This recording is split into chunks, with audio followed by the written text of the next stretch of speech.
Awesome. This morning our lesson is entitled, I Am the Door. We are studying the I Am sayings from the book of John. She says she has my slides.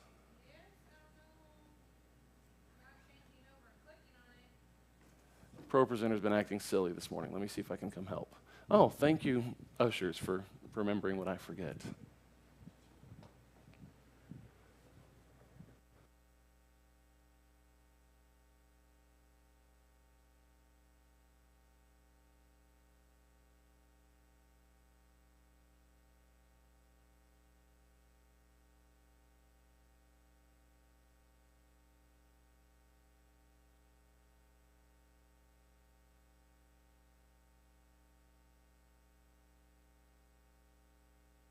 Go.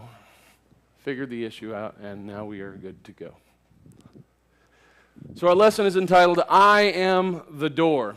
Focus passage comes from John chapter 10, verses 7 and 9.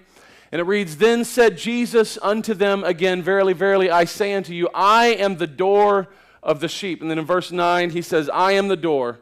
By me, if any man enter in, he shall be saved, and shall go in and out and find pasture.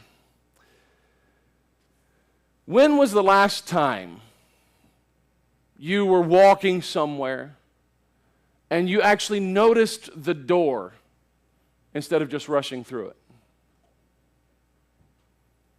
How many of you right now can think about it and tell me all of the marks and the defects on your front door? Or how many of you just know, I turn the handle and walk through? Or how many of us have seen some of those interesting and unusual doors?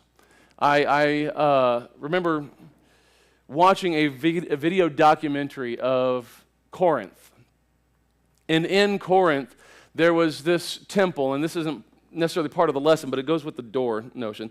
There was this temple that had these massive stone doors.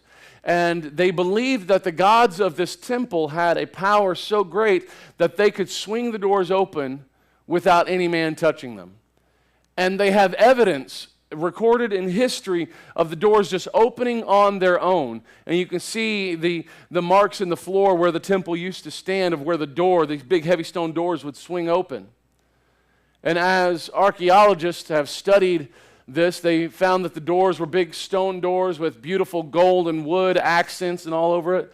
But as they studied more and more, they realized in the basement of the building, they had set up a hydraulic system where they would heat water as they were praying to their gods, and that water would create steam and pressure that would force the doors open.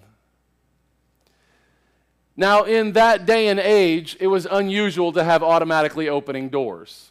Today, not so much. How many of you go to Walmart and have to open the door for yourself? None, right? Few icons exist in American history quite like the cowboys of the Wild, Wild West.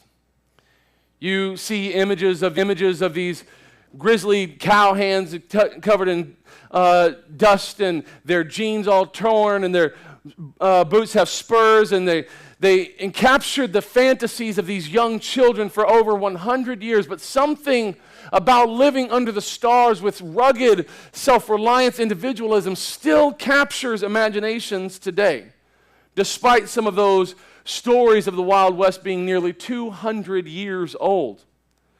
Parents of young boys are still buying lassos and big Stetsons and cowboy boots. And if you have raised a boy in this last generation, you've, I'm sure, heard at one point in time, I want to be a cowboy when I grow up.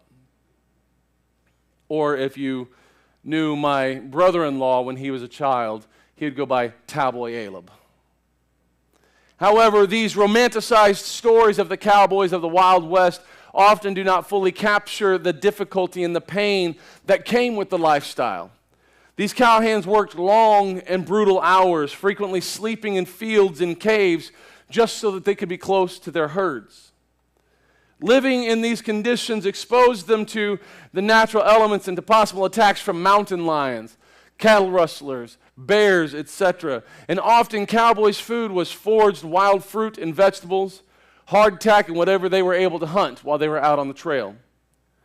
Furthermore, raising cattle was a financial gamble because herds could be devastated by drought, thieves, toxic crops, wild animals, etc.